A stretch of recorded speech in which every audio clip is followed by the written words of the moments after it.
Hi y'all, I'm back.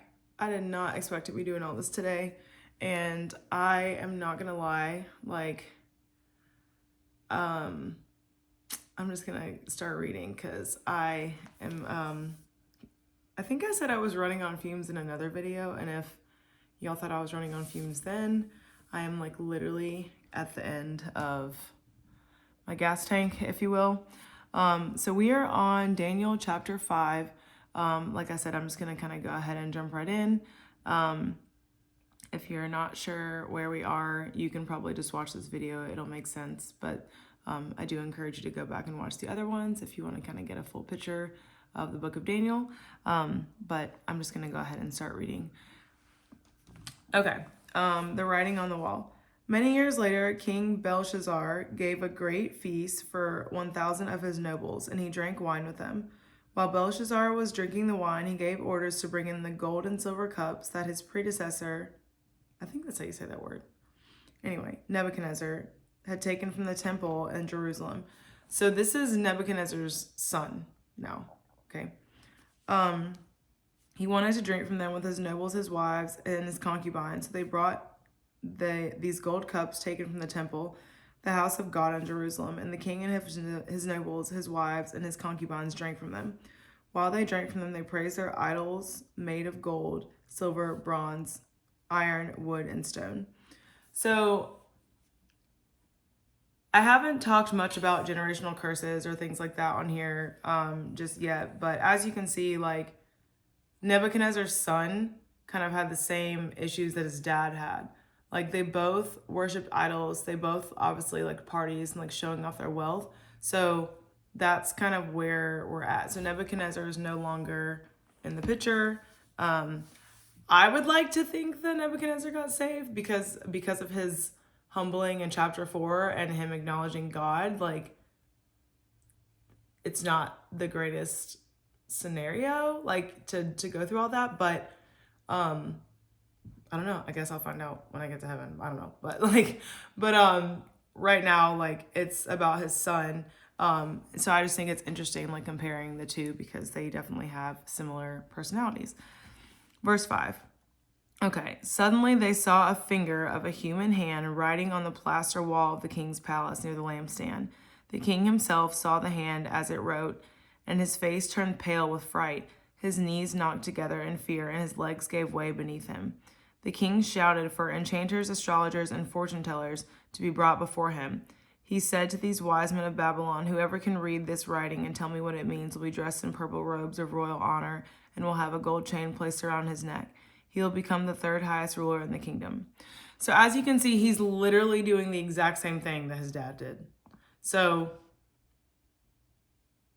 like I said, we don't really know what happened to Nebuchadnezzar, right? But at the same time, like, you can tell that his son saw his dad do these things because his son is not asking about God. His son is going straight to all of the astrology and all of the enchanters and like things like that.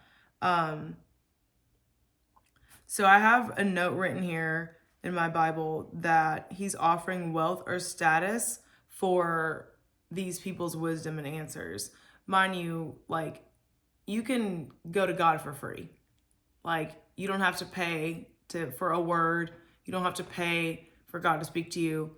That cost was paid when Jesus died for us. So you don't have to pay anybody to get answers from the Lord as long as it's his will for him to answer the question that you're asking or for him to show you what you're asking. But when you're going to the people that you should be going to, it normally does cost something. So verse 8. But when all the king's wise men had come in, none of them could read the writing or tell him what it meant. So the king grew more and more alarmed, and his face turned pale. His nobles, too, were shaken. I think it's really interesting here that his dad got more, like, angry, and for him, like, the son got scared. So they're, like, same, but they're similar, but they're still their own individual. Verse 10. But when the queen mother heard what was happening, she hurried to the banquet hall. She said to Belshazzar, "Long live the king. Don't be so pale and frightened. There's a man in your kingdom who has within him the spirit of the holy gods. During Nebuchadnezzar's reign, this man was found to have insight, understanding, and wisdom like that of the gods. Your father, the king, your father, King Nebuchadnezzar, made him chief over all the magicians, enchanters, astrologers, and fortune tellers of Babylon. This man, Daniel, who the king named Belshazzar, has exceptional ability and is filled with divine knowledge and understanding. He can interpret dreams, explain riddles, and solve difficult problems. Call for Daniel, and he will tell you what the writing means. So Daniel is still in a position of authority over all of these people that are doing this astrology and like things like that. And he's known for being able to interpret dreams because of his relationship with God. These people know that he's a godly man. And so, yeah, has exceptional ability and is filled with divine knowledge and understanding. And that comes from God. That wisdom comes from God. There's no other way to put it. All right, verse 13. Daniel explains the writing. So Daniel was brought in before the king. The king asked him, "Are you, Daniel, one of the exiles brought from Judah by my father, King Nebuchadnezzar?" It says predecessor, but I don't know if I'm saying that right.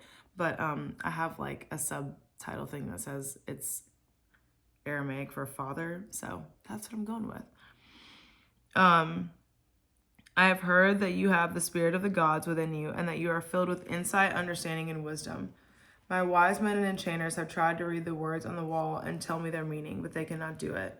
I am told that you can give interpretations and solve difficult problems. If you can read these words and tell me their meaning, you will be clothed in purple robes of royal honor, and you will have a gold chain placed around your neck.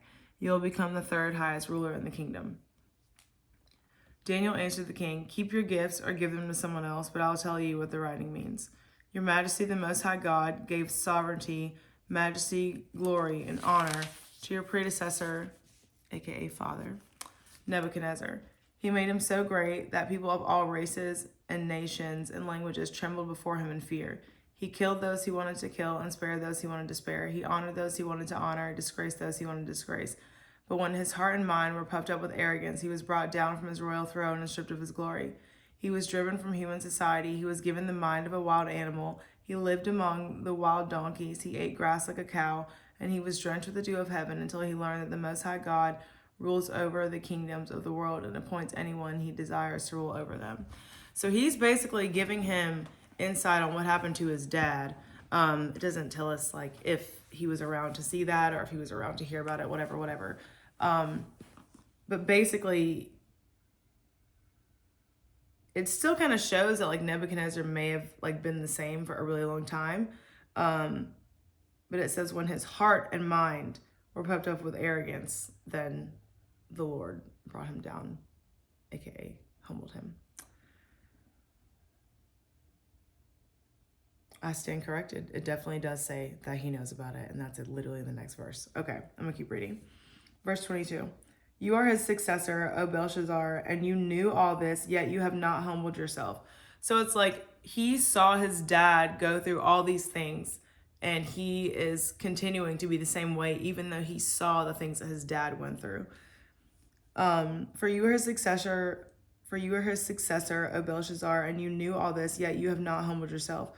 For you have proudly defiled the Lord of heaven and have had these cups from his temple brought before you. You and your nobles and your wives and concubines have been drinking wine from them while praising gods of silver, gold, bronze, iron, wood, and stone. God that neither see nor hear nor know anything at all.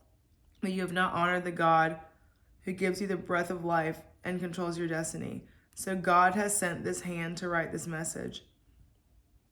This is the message that was written. Many, many, tekel and parson. This is what the words mean.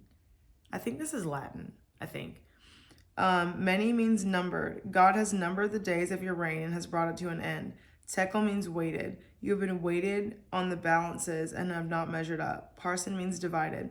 Your kingdom has been divided and given to the Medes and Persians. Then, at Belshazzar's command, Daniel was dressed in purple robes, and a gold chain was hung around his neck, and he was proclaimed the third highest ruler in the kingdom. That very night, Belshazzar, the Babylonian king, was killed, and Darius the Mede took over the kingdom at the age of 62.